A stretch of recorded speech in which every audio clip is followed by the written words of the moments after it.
Celeb Savant is a career retrospective type interview focusing on singers, actors, and industry experts.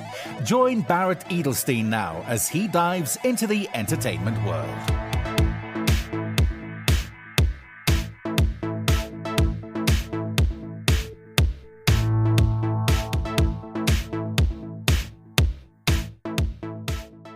Irish singer-songwriter Darren Kiely learned to play the tin whistle at the age of 5, and at 8 years old he picked up the fiddle, eventually teaching himself to play guitar as well. Darren began singing in 2019, quickly garnering attention for his raw and fervent vocals and emotive delivery. After winning numerous honors at a national level in Irish traditional music, Darren found his way to New York City in 2022, continuing to develop his own music and sound, and soon after headed to the songwriting hub of Nashville. Signing to Free Flight Records, Darren's unique presentation of folk-infused pop and lush storytelling, which echoes the backdrop of the Irish countryside where he was raised, is the forefront of his debut EP Lost. Lost features new track Mom and Dad, which debuted in the top 40 on the Irish singles chart, and also landed him in the top 5 on the Irish Homegrown chart, as well as a fan favorite, Sunrise. His follow-up project and next EP is called From the Dark. Darren took his new music on the road with his headline The Road Home Tour and The Lost Tour, where he sold out shows across his home country of Ireland and in the US. Up next on Celeb Savant, discussing his journey in the entertainment world and his upcoming tour to South Africa, is Darren Kiely. Where in the world are you and how are you doing?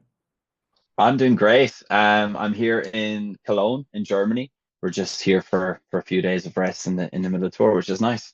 Lovely. Okay, so now let's dive all the way back to the beginning. At what age, whether you were a child or teenager, did you feel cool?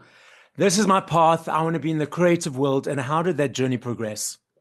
It probably was about 5 years ago. I was in college back home in Ireland, and I decided college wasn't for me, and the normal work and all that stuff. I was like, that doesn't agree with me. And I felt I didn't really understand what I was feeling at the time, but I definitely felt restricted and just kind of whatever was my natural kind of self felt a little bit suppressed, I guess.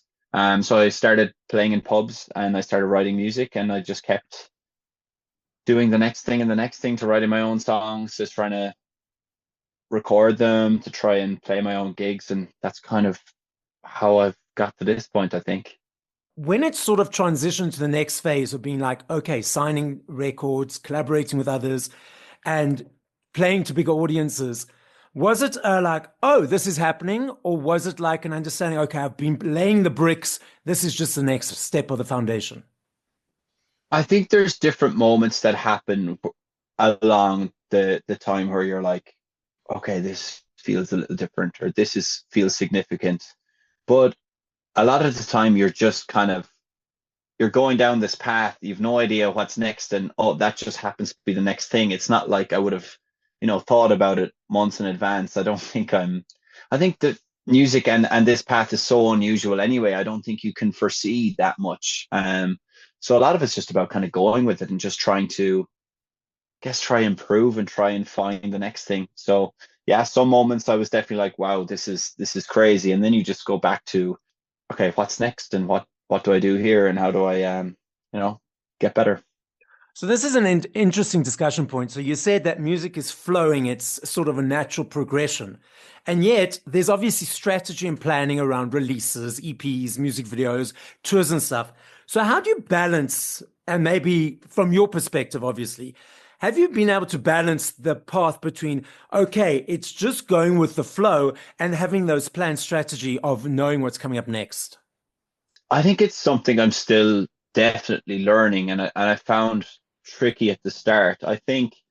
Initially it was just me. I had no one else that would be involved in releasing music, and that had its own kind of challenges. Now I think when there's a little bit more of a team around, it's definitely talked about, okay, what's the plan for this many months, and I try and park that, I guess, that is what it's going to be. Obviously, if some songs do better or whatever it is, that plan could change. But I'm trying to park the stuff that are set in stone and just try and have enough music and try to be creative outside of that. So I know there's going to be some things that are pretty set in stone, and Mm-hmm. then in other ways, I'm trying to be as loose and creative and not Yeah.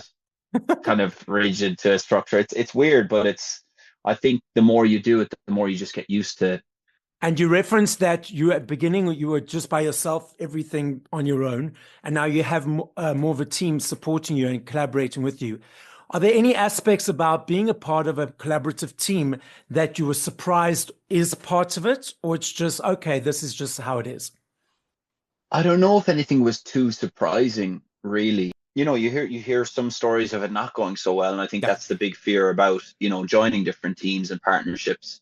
Um, I haven't felt that at all, and if anything, it's really nice to have a sounding board, whether it's exactly what you want to hear all the time. I think the people that are around me and my team they're consistent in what they'll say, and I can get a gauge then myself of Yeah. some sort of objectivity, which is tricky. That kind of perspective, you can lose it sometimes, especially when there's a lot of, you go from your own opinion to having so many other opinions. But I think it's been a really good thing. Now, obviously, when you're creating and writing, you're in a vulnerable place. You releasing feelings, emotions, and so forth. And again, you said that in the beginning you were writing by yourself. Now you're collaborating with others. So when you collaborate with people that you've never met with before, is it a moment to get used to each other's energies, suss each other out, or do you just dive straight in and start writing? I think it's only worked well for me. Honestly, when we've had a conversation and it feels relaxed and it feels like I want to open up or be vulnerable,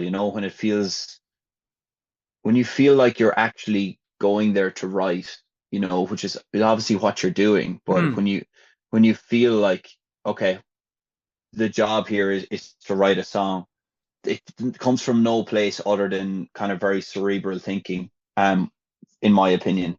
And I think the best writing I've done is when I feel a sense of magic or a sense of connection with either myself or others in the room, and getting to know them, or even just getting comfortable in other people's presence is yeah. is is huge. And then, yeah, I mean, I've collaborated with others, and that kind of circle has remained pretty small. There's just a certain amount of people I like writing with because we connect, and I like it. I think I'm always open to new collaborations and stuff, but there's only certain ones that'll work because we just don't connect with everyone for Yeah. whatever reason that is. So, diving into this creative process, what motivates it? What invigorates it from creating that song of 3 to 4 minutes? Is it easy every time? What inspires those music? Let's unpack your creative process and brain. Very, very varied. Sometimes it's listening to music and not even thinking about writing. Sometimes it's doing like watching a movie or relaxing and not even thinking about writing. And sometimes it's just sitting with a guitar and mumbling and trying to, get inspiration from that. So I think it's whenever something pops into my brain that makes me feel something deeply. That's where it all starts from. There's loads of different things I try, and some things that I've tried before won't work on a particular day for whatever reason. I'd love to know why, but I haven't figured it out. But usually, yeah, it's the feeling of something magic. That's what inspires any song I think I've written. And sometimes that spark isn't there. A lot of the time it isn't, but you're chasing that, and it's kind of exciting, frustrating, at times, but exciting. Okay, so I'm not sure if you are aware of NLP. So, this is neurolinguistic programming. And the reason I bring this up is you spoke about the feeling. Now, part of neurolinguistic programming, well, basically what that is how we process information. And part of that, there's a sort of a subsection about processing. Now, each of us have a dominant processing skill, a secondary and tertiary. Something happens to each of us as a child that allows this to happen. Now, dominant means that you'll be in this processing skill for the whole day or most of the day. Secondary, maybe a couple of hours. Tertiary, maybe half an hour. Now, there are three of them. Visual people create or process information through pictures. So all the visual people, while I'm talking now, will be creating a picture in their brain of what I'm referencing. Auditory people, they process information through the audio. So it's the words, the sentences, and the paragraphs. Kinesthetic, I'll do that word again. Kinesthetic people process information through the feeling, the body language, the tone of voice, and the emotion. Now, directing this to you specifically in music, because it will be different in different areas of your life.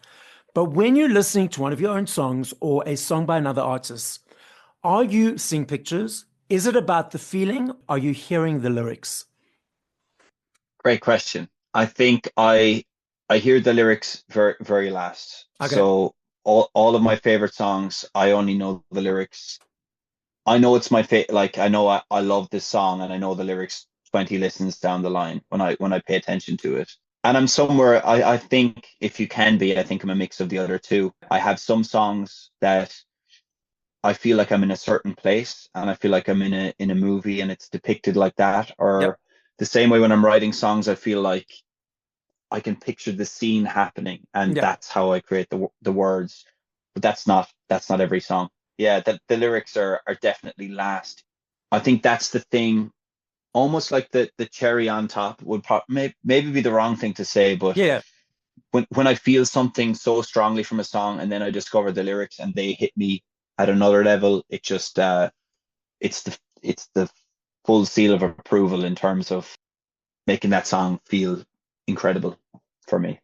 Has there often been experiences when you had the feeling and then you eventually heard the lyrics and you were surprised what the song was actually referencing? 100%. And I think, and even some of my own writing, I think is felt happier or felt, you feel different things, and that almost when the subject matter can be darker, Yeah. or the lyrics are more serious than the vibe that's kind of portrayed. It's I think it hits you even more, Yeah. But who knows? But that's what I think anyway. It's kind of incredible, really, to have different listens. Obviously, a first listen is so different to when you're depicting lyrics from a song that you've already fallen in love with, but then you're actually rediscovering actually what it means. And it's crazy how many times I've sang along to choruses of songs, and it's only years down the line I actually think about what the song is actually about, which is mad considering I'm really into songwriting, but it's just how I like to enjoy music, I think. I had an aha moment a number of years ago that helped me realize that not one person in the world is processing information the same. And the problem or challenge is that we are all assuming that everyone's seeing and hearing and experiencing the same as us.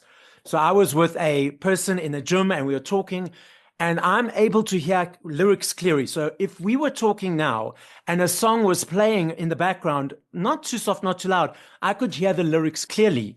I don't have to focus on the song to hear the lyrics. So I was speaking to this person. Somehow the song was related to what we were discussing. And I said to her, "Did you hear the lyrics of the song afterwards?" And she said, "Well, I wasn't focusing on them, so I did not hear them." And that was a brain freeze for me, or brain whatever for me, because I was like, why do you have to focus on the words of the song? Like, what is that? It helped me realize that everyone is processing information differently. And it gave me that aha moment to realize that. When you're listening to songs by other artists, are you able to just relax and experience it for what it is, or is your creative brain unpacking what you're listening to? It depends. There's definitely been stages more recently since I've created music where I haven't enjoyed music, as much as I should have. It's been very much like my brain was probably in overdrive as to what was happening. Mm. And especially I think really big songs, like hit songs, and ones that I can see a lot of people love. And I've always had a frustration in myself that I haven't loved the songs, and I'm wondering why that is. Purely from a point of wanting to be able to understand why people love music, and there's definitely been a frustration where I haven't been able to understand that from other Mm. people. But I think now less less analytical because I know that the stuff that I write myself that I love, it has been based on feeling. So I don't, you know, Ah, that's within me to create, and not something that I can go, well, they did this in this song, they did this in this song. Yeah, a little bit, maybe that no. comes into it, and some details, but it's usually feeling. I'm not afraid to listen to too much music because I'm delighted when I feel something like that from music. But there was a stage where I didn't enjoy it. It was like it was too much, and it maybe got me to rethink how I approach and listen to music.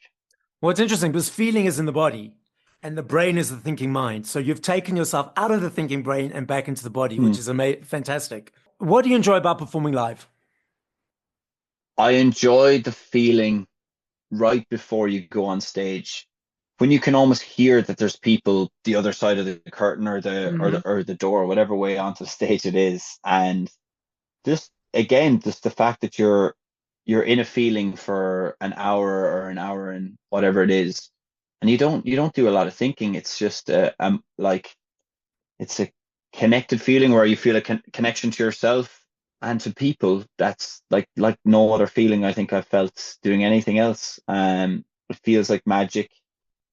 It can kind of blow your mind too. I mean, we're kind of 2 weeks into this tour, and you're in places like that I haven't even visited before, and there's people listening to your music. You're As much as I'm not thinking usually during the gig, at times you're like, this is Yeah. crazy that this is real life. So that's a mad feeling to keep experiencing. And I've only been touring since the end of 2023, but that feeling hasn't waned any bit, which is really exciting because I think I just don't see it going away. And yeah, that's a few different things I love about it, but there's probably more. It just doesn't feel like it could be real life. Well, I mean, if it's your passion, I don't think that feeling will ever wane, as you mentioned, because if you're always passionate about something, that feeling will always drive you. Now, I'm that dude that's standing right in front. I'll take up my phone, take a couple of videos, take a couple of photos, put my phone away. I find a lot of people these days at concerts, they are tweeting, they're posting, they're videoing. You referenced that connection between yourself and the audience. Do you not find that the phones take away from that connection, or it's just where society is at the moment? Maybe it does. I know at different songs in my set now, I can see, phones will come up and video different parts of it. It's not how I, go to concerts, and not how I kind of watch them. For me, it doesn't take me out of it. Maybe it does to the people who are actually the ones holding up the phones. I'm not sure. I still don't. I know I see some artists, they're like, can we just do this song without phones? And I've never thought about it that it felt like that much of a distraction. I feel like we're so, yeah, maybe we're too connected to our phones right now, but I think for the people who don't use their phones that often, or and during concerts, I think we would think that that's taking people away from it. Whereas I feel like the people who use their phones often are just like, that's just how they are, and it Okay. doesn't actually change their. But I don't know. It's and people talking during concerts as well. Some people will look at people who are talking during concerts, and it's just sometimes I think it's just be personality. I don't think it's. It's an interesting mix of people in the audience, that's for certain. I love me a CD. I still budget for my CDs every month. For me, it's an energy exchange to you guys to say thank you for all the hard work that you put in your creation. I love the journey of the unpacking the booklets, the playing song from one to whatever number. I'm not sure if you're aware, overseas, all over the world, CDs, vinyls, even cassettes, can you believe, a massive comeback? Vinyls last year in the UK, 5.9 million sales, the biggest since 1990. Also, last year in the UK, there's a basket of products that they gauge exchanges on. And obviously, it has to be large amounts of exchanges in order for the product to be put in this basket. And because of the upsurge of CDs again, CDs are back in the basket. And the research is showing that it's the teenagers, the early 20s, that are diving into this world. Then we also have the streaming platforms that people consume music on. What is your observation of the landscape at the moment? I think the consumer of music wants something that's authentic and real, and I think as much as like genre of music and listening has kind of gone more back to that rootsy, more real feel to it. Even in like the Bob Dylan movie, for example, people love that movie because it's just so there's just people playing live in a room that had gone away that had gone away for a while. Even the recordings people listen to now, it doesn't have to be as clean. It has to feel like, or even like social media. I know I'm going off on a tangent for a second, but it's still popping up a phone. I get that, but they just want to see people with a guitar or just see Yeah. them, in their rooms. And there's something I definitely feel it as hopefully one of those younger people who are buying CDs and vinyl and stuff. I think there's just something really cool and real about physical copies of music. And I think that's what people are searching for, that, that it feels real, whether it's the music or what they're buying around the music. So that's my take on it, I think. You mentioned you're on this tour. You're going to be coming to South Africa. So for the listening audience, I'm speaking to Darren, and he'll be coming to South Africa in April of 2025. As you said, you in Europe, you're traveling. What else is happening this year? We're touring Europe. We're finishing in Limerick, which is in a city in Ireland. We'll get a couple of weeks break and we'll tour 4 cities in Australia. Then we'll make our way to South Africa, and then we'll head to the US for a run of headline shows there, all before the summer kind of kicks off. And then in that time, we're hoping to release some music. Got a few releases planned, and that's kind of the next 3 or 4 months. I'm trying to write as much music on the road as possible, and then whenever I've a break, I live in Nashville. It's head back there, either write or record, and just have enough music there that I can kind of consistently release. And that's kind of a big thing, I think, for this year, is to make sure that there's music that I'm proud of, but that comes out regularly. Yeah. Whether that be in an album eventually, I honestly don't know right now. And that's one of those things, I think, when we talked about earlier, like having set things in plan, I'm adaptable to it. And I think creatively, I hope I have enough songs and they mean enough that if I did want to put out an album at some point this year, that I was able to do that. But we'll kind of let things dictate that, and if it makes sense, we'll do it, and if not, there'll be plenty of music coming out. That's the plan, really. So you live in Nashville now. So how's that living there compared to living in Ireland? That's completely different. It's Yeah, I'm sure. it's great. I mean, it's not home. It's definitely Hmm. not. It doesn't have that feeling for me yet. Whether it will or not, I'm remaining open to it. But I think I've been touring a lot since I moved there, so I come Ah, in and out of Nashville. yeah, So it's one of those things where I have friends there, and when I'm around for a few weeks, then they realize you're around for a few weeks, and you start doing things together, and then you go away, and it's like, it's just tricky to kind of come yeah, in and yeah. out of that. But I'm lucky. I've met some really lovely people there, and music wise, some of the most talented people I've ever, just to witness. You're in rooms collaborating with people, and you're trying to create, but then sometimes you're just looking back and going like, how did that person do that? And which is inspiring. It's also at the very start very scary. You're like a fish in the biggest pond of all time. But yeah, great experience. I love so many things about Nashville, but home is Ireland, and I Yeah. don't think that will ever change. Okay, so I love this game. I know if I had to ask you this Mm. question in 2 minutes, 10 years, 5 hours, I know your answer will be different every time. I recognize that and I understand that. I'm not saying favorite, I'm saying top of mind. If you had to push play to 5 songs by other artists when we finish this conversation, and if you can't think of songs, just 5 artists, who would those artists be? And if you can think of the songs, what would the songs be? Glory Days, Bruce Springsteen, probably. Notion, Kings of Leon, Damien Rice, Color Me In, Lumineers, Cleopatra, and Noah Khan, Call Your Mom. So, Darren, the podcast is listened to throughout the world. As a final message, what would you like to say? Just thanks a million for having me on. It's been thought provoking. Definitely it got me thinking things. I know if you asked me those questions in 2 months, 5 years, I'd probably be answering them differently. But really good insight into myself, for myself. I hope other people can take something from it. But yeah, just thanks a million for having me on. Thank you for listening to this episode of Celeb Savant. Please follow Barrett on TikTok, Instagram, YouTube, and Facebook at Celeb Savant. That's CelebSavant.